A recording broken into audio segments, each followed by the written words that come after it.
可唔可以話到俾我聽？呢個迷宮嗰個 outlet A、B、C、D、E 邊一個係終點？幾時玩下先？好快脆啫，邊個終點啊？捉下先。C 有咧，真係有 A 喎，有 B 喎。其實咧，你要發覺個個都得嘅就係傻仔。個問題係咩咧？個問題係你咁樣玩迷宮啊！你下邊玩上去啊，下邊嚟到嘅時候咧，轉左定轉右啊？是但啦。喺度轉左定轉右啊？是但啦。你完全係俾個迷宮帶住你走啊！所以你永遠都唔知道最尾你出到去邊個。但係個問題咧，今日我呢個第一部分嘅講座咧，我希望你咁樣玩迷宮。你清楚地知道自己想喺 A、B、C、D、E 邊一個出口出去嘅時候咧，喺呢度畫翻轉頭揾翻條路，咁你先知道自己條 path 應該點走。即係配合翻今日呢個短講嘅主題咩？你有咗你嘅 dream， 你先至知道你條 path 點走。你冇咗你嘅 dream 嘅時候咧，你只會喺每一個十字路口裏邊咧 random 去選擇行左定行右。最後尾你唔會知道自己嘅終點喺邊度，得唔得？我嘅留低咗，於是乎慢慢咧去到大概而家即係19幾多年中嘅時候，1960幾年、70幾年嘅時候咧，有啲人用翻喺呢個 base 裏邊咧 modify 咗，即係轉咗少少嘢，從而變成而家呢個咧我叫做 disc profile。好啦，呢個 disc profile 我講少少嘅理論，我就開始，因為開始完之後咧個解説先係最緊要嘅。好，大家攞晒啲工作紙先，睇咯。一陣間喺個過程裏邊咧，完咗 end game 嘅時候咧，我會幫大家咧將你嘅性格分為4大類 ，D、I、S、C 呢4大類。呢4大類係邊4大類咧？左上角 D 嘅我叫 dominance， 我對到大家最第一個英文字母就 D 啦，支配型。第二個咧叫做影響型。第三個咧我叫做穩定型，同埋第4個咧。我哋叫做謹慎型，所以個 DISC。就記住做出呢測試之前咧，一定有少少嘅 warning 俾你哋嘅忠告。乜嘢忠告咧？第一樣唔好信到十足。縱然係我做，我都叫你唔好信到十足，因為呢個世界每一樣工具咧，能夠擊殺地球所有嘅人嘅。有嘅話，佢就一定呃你，佢呃咗你先嚟已經，我就唔會呃你嘅，冇可能擊殺所有嘅人嘅。in case 你覺得一陣間玩出嚟個回收令到你唔舒服，或者覺得唔滿意嘅話咧 ，OK， 唔好理佢。但如果你覺得唔係喎，幾有趣又幾似嘅話咧，咁你就諗一諗佢俾你嘅參考有冇用？呢個第一個 point。第二個 point，一陣間我會同大家進行10條問題嘅啫，即係本土化咗簡單10條問題。記住每一條嘅問題，我唔係問你啱定錯，你唔好俾個標準答案我，問翻你自己。記住冇對與錯㗎，於是乎問翻你自己平時你嘅日常行為係揀開邊個答案，你就揀嗰個答案得㗎啦。你就唔好估我要你啲乜嘢答案。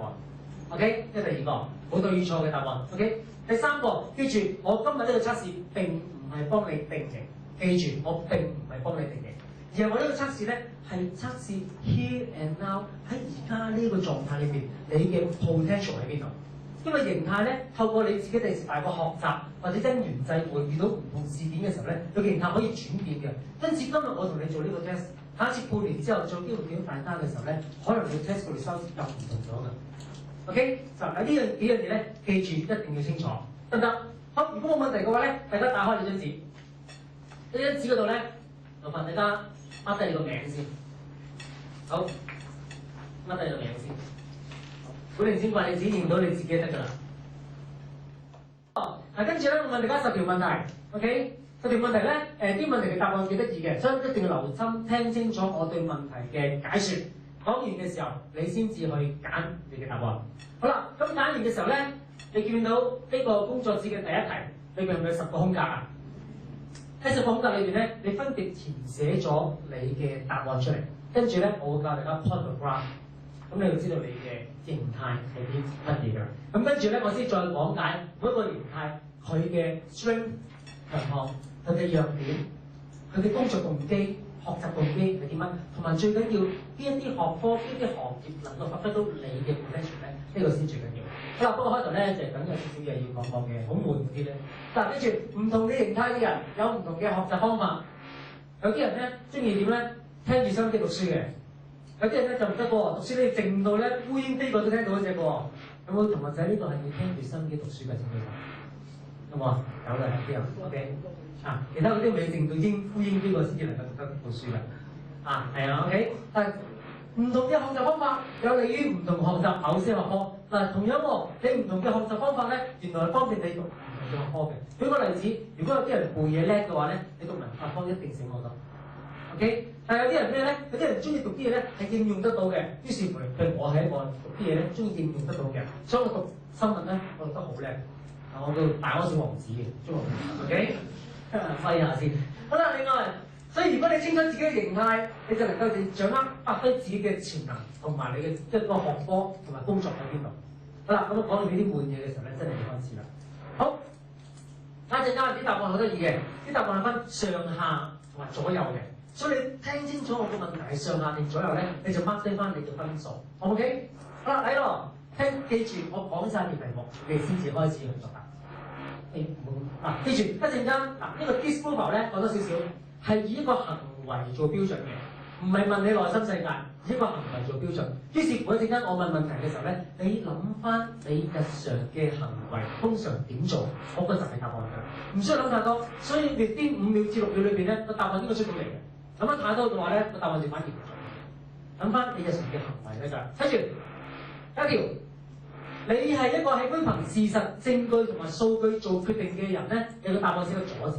聽住咯，即係話 before 你 make 個 decision， 你做一個決定之前，無論係買一樣嘢或者去揀一個男朋友、揀一個女朋友之前咧，你發覺你只中意憑事實 fact、數據 data、證據 evidence， 即係呢個好客觀嘅人啊，乜嘢都要攞數據，乜嘢都要攞證據，咩都要攞完之後清嚟清去，你先至做到一個決定嘅話咧，喺第一條嘅答案裏邊寫個左字。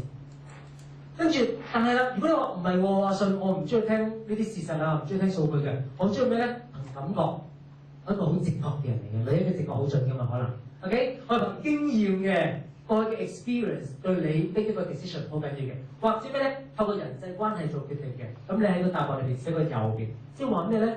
我唔睇 evidence， 唔睇 data 㗎，阿媽同我講咩我就信㗎，嗰啲咧你一定係右邊嘅。